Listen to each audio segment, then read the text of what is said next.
The game Robocop Rogue City just recently came out. Got a review up here from Eurogamer, so you know it's good. Robocop Rogue City review. Double A throwback, too faithful for its own good. 3 out of 5, you're coming with me. I had the Metacritic page up for it real quick. It's got a 70 on PS5, 74 on Xbox, 78 on PC. It's not a ton of reviews so far, but enough to kind of, it's good, it's solid. They give it a 3 out of 5, so it kind of fits right in there. One of the things is it really makes you feel like Robocop. I haven't had a chance to play it myself. I will eventually, but I haven't had a chance. It looks kind of cool. I mean, basically, as it says here, it takes place between Robocops 2 and 3. Rogue City kicks off with a glorious statement of intent. A gang of crazed punks named the Torchheads take over Detroit's TV station and send a very public message to a new and mysterious crime lord in town, creatively referred to as the new guy in town.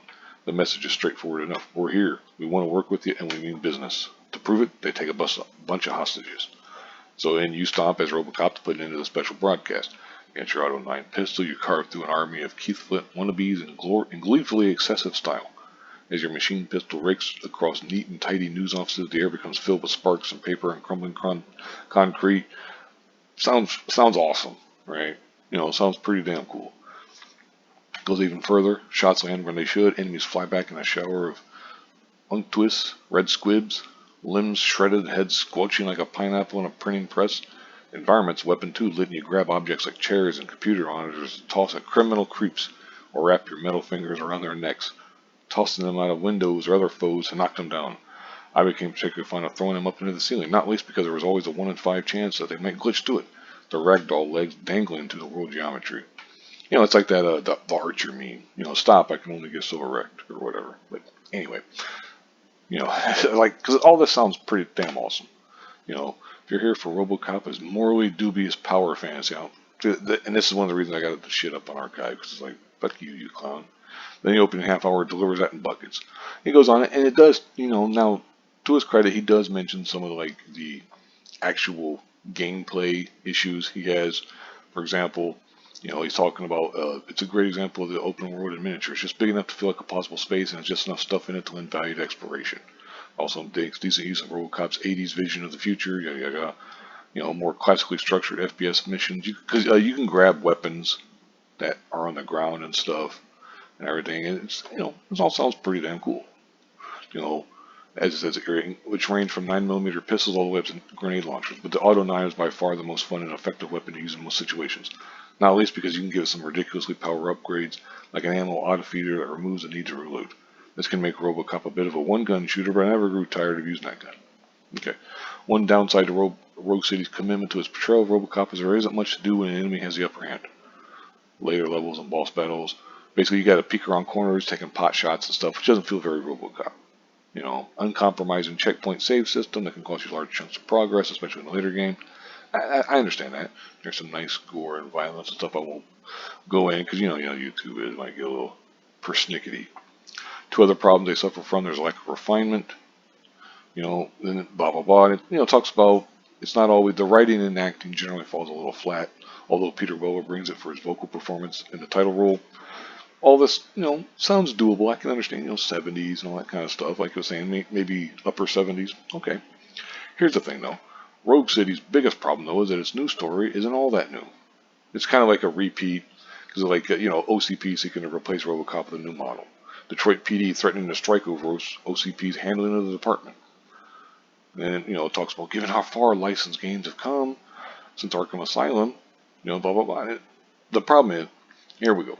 The game, for example, the portrayal of Detroit PD as honest, hard-working, blue-collar workers struggling against budget constraints sits a lot less comfortably in 2023. When we know U.S. police budgets are vastly overinflated compared to other public sectors, and issues like corruption and racism are endemic within policing in a way that has little to do with corporate ownership. Because, of course, you got to include this bullshit and everything. To be clear, I'm not saying Robocop should be wandering around Detroit shouting ACAB, all cops are bastards, rather than strive to mimic the anti-corporate satire of the film, yada yada yada, and everything. And it's like, it's like, and then the example. There's one moment in Rogue City where an experienced officer accuses a rookie of being an OCP spy and threatens to hit him.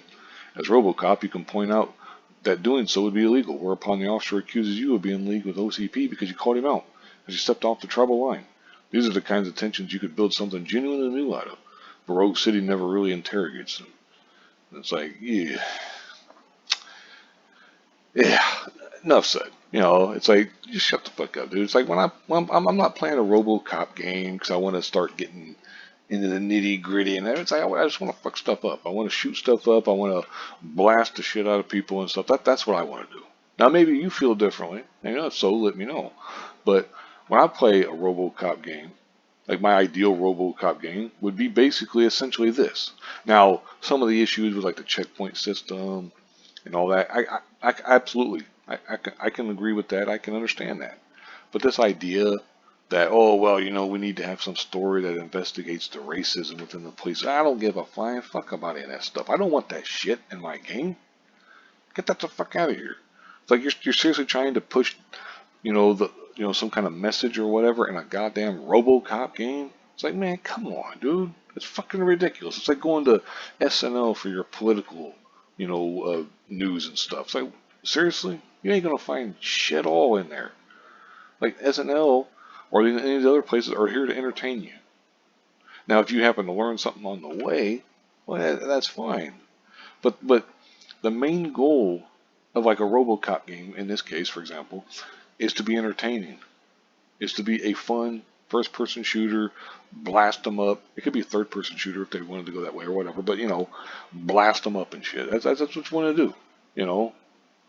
So it's like these guys, these developers, they wanted to make a game that was awesome, that was like gloriously violent and so on and such forth. They didn't want to make some game lecturing people and shit.